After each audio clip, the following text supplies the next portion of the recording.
My name is Dr. Deborah Ohiri. I'm a multidisciplinary performing artist based in Lagos, Nigeria. Check me out on Rapid Mid.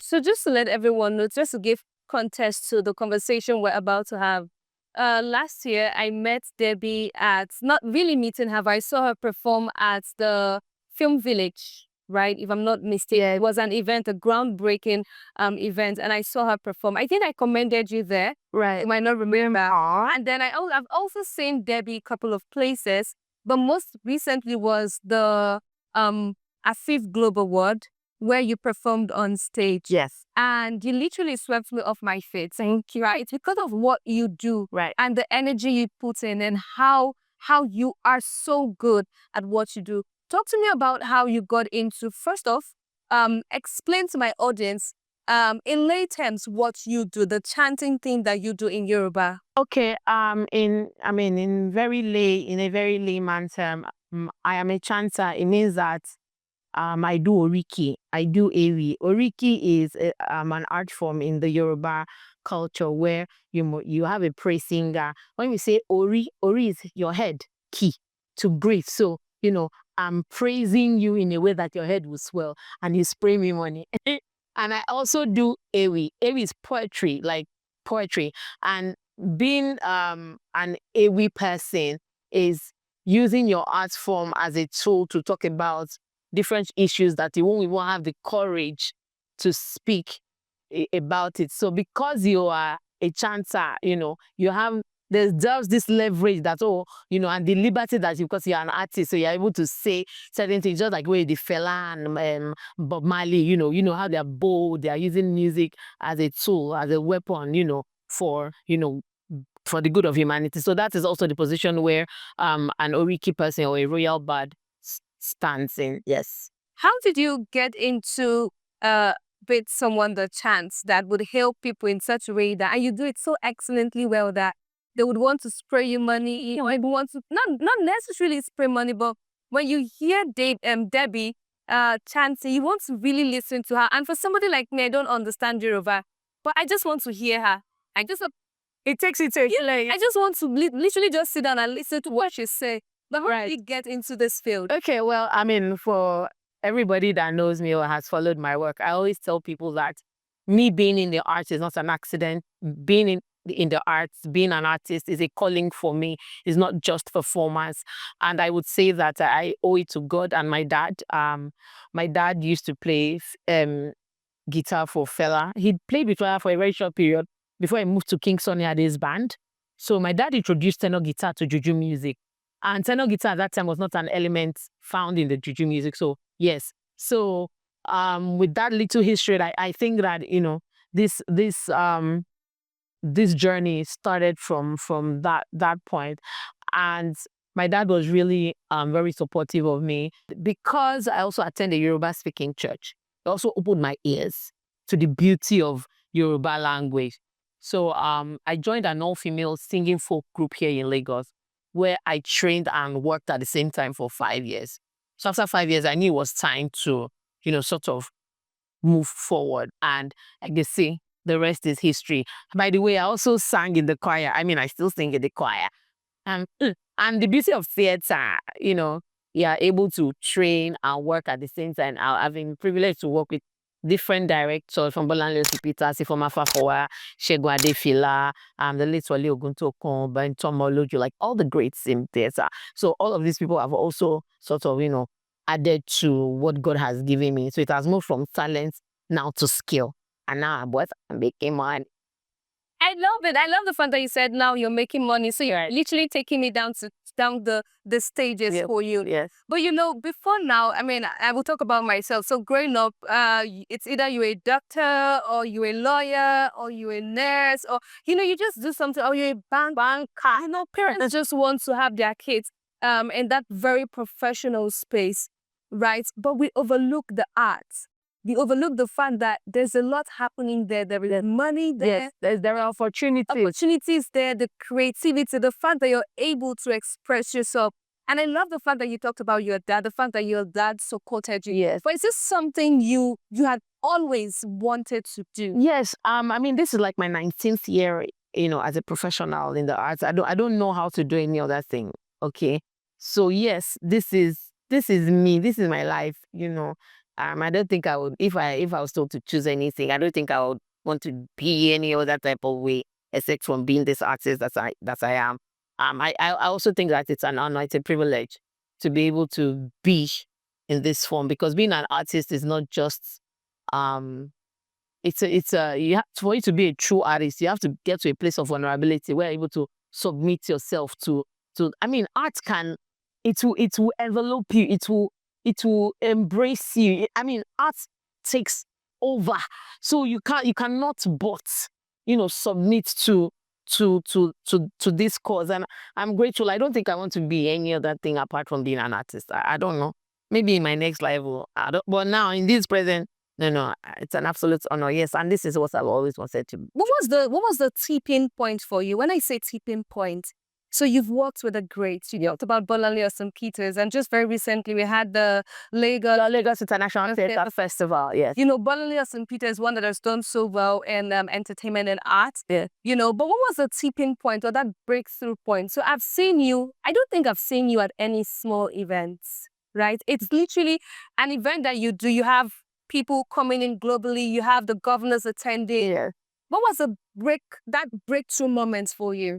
Okay, again, I think this is also a flex, okay? Because I am Bob Ohiri's daughter, okay? I think that there's this knowing that comes with being his daughter, and this has always been my reality: fame, attention and all of that. But I also knew that if I don't do the work that I'm supposed to do, I won't get the kind of result that everybody is seeing now. So the points, when I sort of knew that, okay, this is what I'm meant to do. So I left the all-singing female group after 5 years because I was so hungry. I wanted more. And because of this style of music that I do folk singing, I do chanting. People think it's for the local people, dirty people, fetish people, like it's not something honorable at all. Then came MTN Project Fame West Africa. I went to Project Fame season 5, season 7, and season 8. And guess what I went to do on that show? I went to sing chants and Yoruba songs where everybody was doing Celine Dion, Beyonce. I mean, respect to all these women. They are great women, great musicians in their own space. I'm like, why can't I be that for my space in Nigeria? No, hold on. You went in as a contestant? Yes. You singing the Yoruba? Yes, Yoruba song chants. And I remember when I went for season 5, I got to top 24. So it's usually top 24, top 18, then top 15 gets into the academy.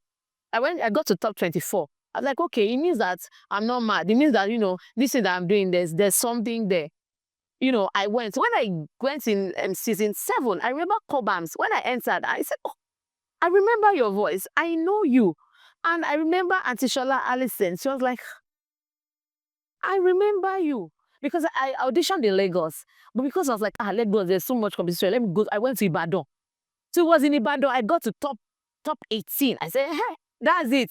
After top 18, I didn't get into the academy. I came back again in season 8 to audition in Lagos. That was when I got into the academy. And I remember Atishola Allison was like, but Debbie, kilo and shame by now. You're bigger than this place. I was like, what's wrong with this woman?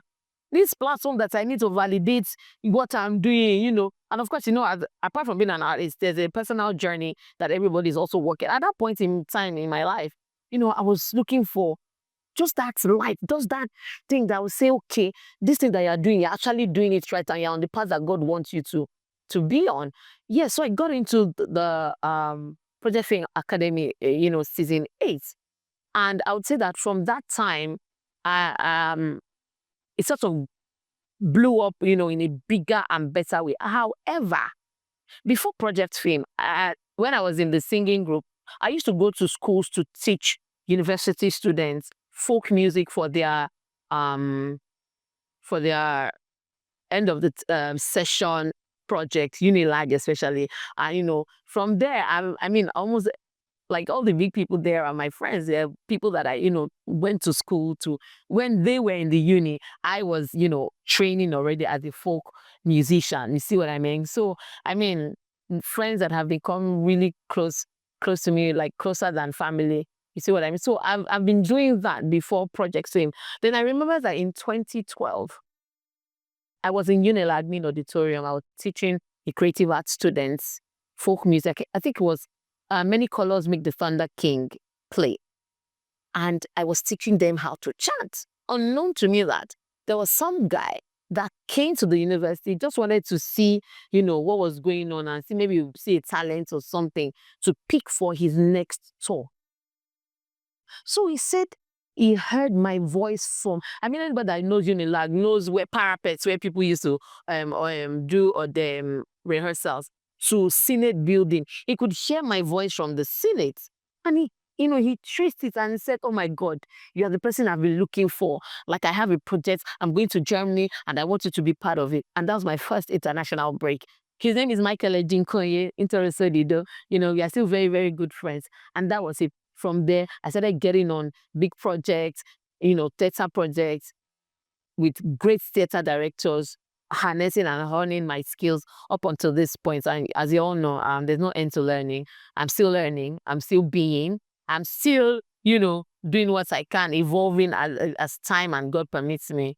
So yeah. I love the journey. So obviously you've been very deliberate, and it's just preparation meeting opportunity. Yes. I would love you to tell me places that you've gone to as a result of your skill. Okay. Like I tell people every time, like, embracing your identity, embracing your language is the correct oil money. And I would say that I'm grateful to God for the gift of men and, opportunities. I'm also a member of Cast for Hereward. Hereward is a play that talks about gender-based violence, and all the issues around women. And we just recently did our 10th year anniversary, where we as artists, activists and talking about these gender issues. And of course, on that project, I am I'm the only chanter on that project that has, big generations of artists, like from Taiwa Jailese to Joke Silva, Bimbo Akitola, Izuna Ibru, Ufama McDermott, and that from Germany in 2012, I've gone around Nigeria, around Africa, and on Hereward, I've gone to the Harvard American Repertory Theater in Harvard. We've gone there twice or 3 times, where we have, university students, University of Harvard students, watch us, we talk about our piece and, we were sort of like lecturing them on our culture and everything. And we also went to the United Nations Assembly, General Assembly. We've gone to Thalia Theater in Germany. There's also the Public Theater where Hamilton, the musical, was first, performed. I've also been to Segestrom Center for Arts in California, Edinburgh Festival, Ghana, Liberia, even the streets, Oshodi, CBS, yes, I got even Muson, Terra Culture, Freedom Park, it's been amazing. And the only thing that I've been able to take me to all these places is my skill, my talents, chanting, the power of my language, Yoruba. So yes, look at me and know that it is possible.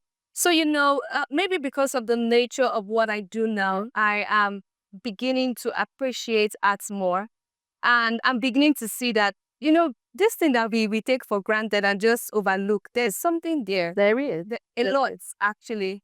But I'm going to ask you, for what you do, and it's not something that just any kind of person can do. It's not something that everybody can do. Right. What is the most challenging thing about what you do? I think what I call it a challenge. I mean, because in life, nothing is easy. I think that people have a problem with my audacity and authenticity, with the way I carry myself, with the way I do my work. And for everything I do it from a place of knowledge. Okay. I don't want to be caught on fresh. You see what I mean? So if I'm getting on any project, I'm going thorough. I'm going for it, and somebody, I don't know, was you were talking before this, were saying, arts, what I do is spiritual. I mean, this world we live in is spiritual. So there's nothing you want to do in this world that is not spiritual, and but art itself is a spirit. It carries you. It's, if you are true to it, it will speak to you, to carry you, to even planes that you do not even imagine that you can get to. So yes, yeah, that's it. People have a problem with me, my authenticity, my audacity. And at this point, do you, my sister? Problem, really? Yeah, so people just be like, this girl, why is she always like? And the truth is, I'm just being myself. And when you know what you have, yes, you have to flaunt it. yes. And if you're not comfortable, if they're not comfortable, I mean, it's their issue to deal with. Yes. But what is the most fulfilling part about what you do? Oh, okay. What is fulfilling is that even for me in my personal journey, I have been empowered. I've been empowered in all our areas of my life, from family to faith, to relationship with God, relationship with human beings.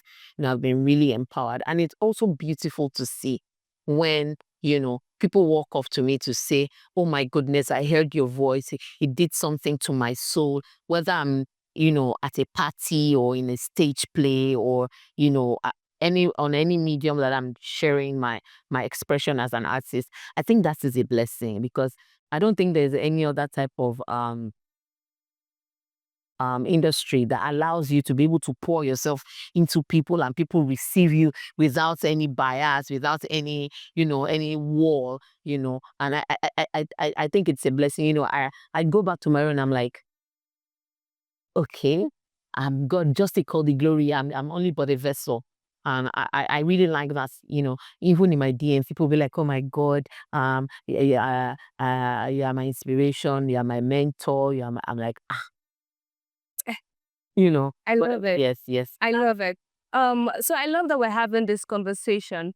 So I've seen you at several places, right?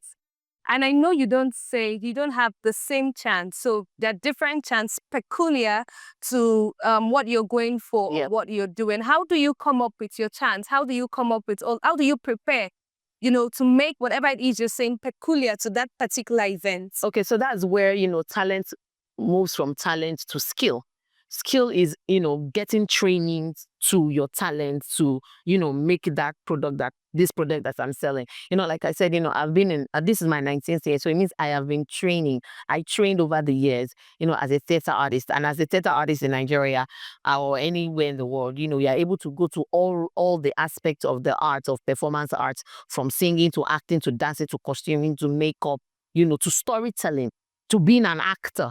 So because of this skill that I've gathered over the years and the knowledge I have, because I try to read a lot, I watch like the things that you don't even think will have meaning. I watch it because you don't know what I'm saying in what I am watching. So because I've built that skill over the years, I've also learned the art of curating events, curating moments, curating situations. Yes. So because of that, I get a brief from my clients. So when I get a brief from my clients, I go back as a professional to say, okay, this is a wedding and they want us to, especially if it's like an intertribal marriage, you see the groom is Edo, the bride is Yoruba. I know there's Edo, there's Akoko Edo, there's Ishan, there's Auchi, there's this. That's where I come in as a professional. That is why I am a professional. That is why, all the skills I've gathered over the years, that is when it comes to play. For the Yoruba bride, is she from Osun? Is she from Ibadan? Is she from? And because our culture is so beautiful, And like diverse. Africa is so beautiful and diverse and rich.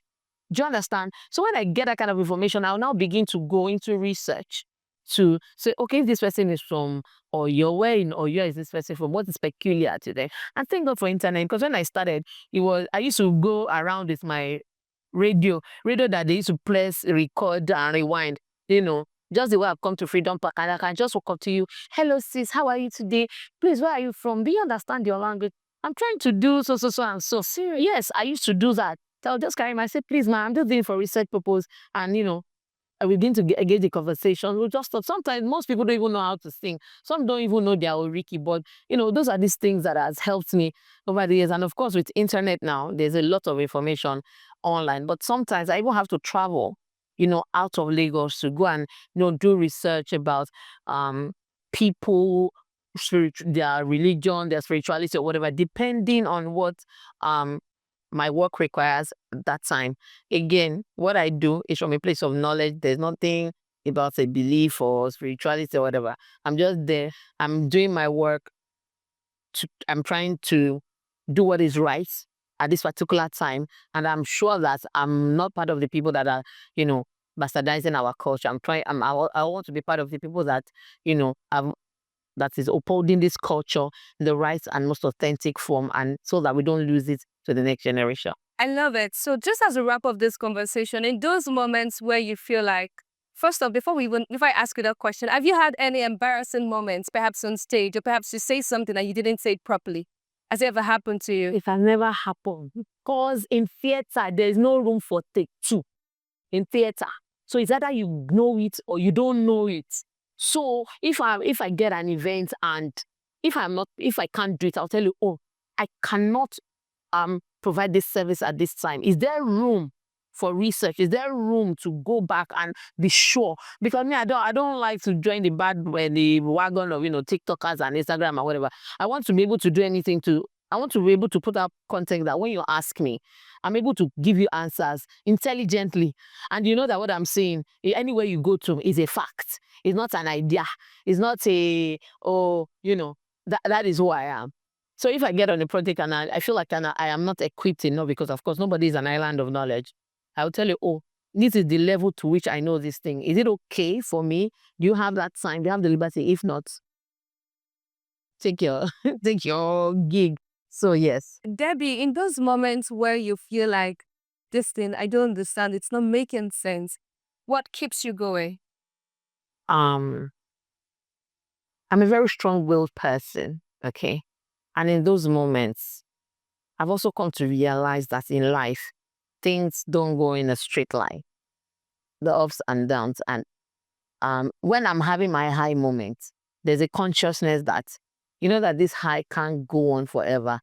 Prepare for the down moments. And when I get to the down moment, I go back to the source. And who is source? God. God is my source. God is everything that I am, that I will be, I will ever be. And God is the greatest artist. There's nothing anybody can tell me. God is an artist. I mean, how can somebody just wake up, let there be light, and there's light? And it's just not normal light. You have the rainbow, you have the stars, you have the sun, you have the moon. Come on. Let there be farm. You see cassava, rice, yam, I mean, it takes a creative person to be able to do that. So I go back to the soul. I have my quiet moment.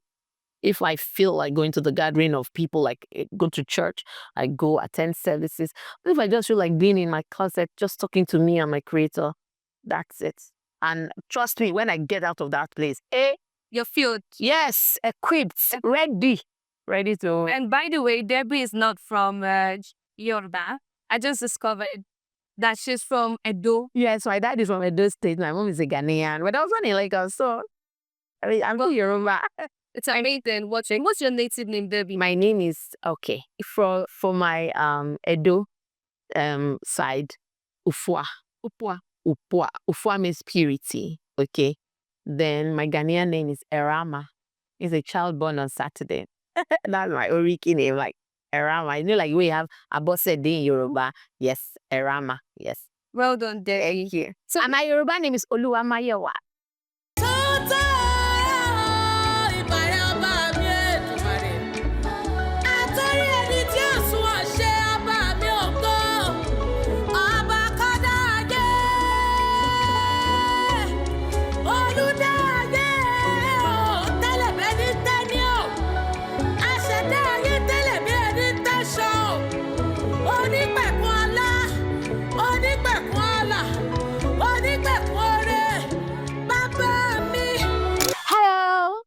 Keep watching Rapid TV.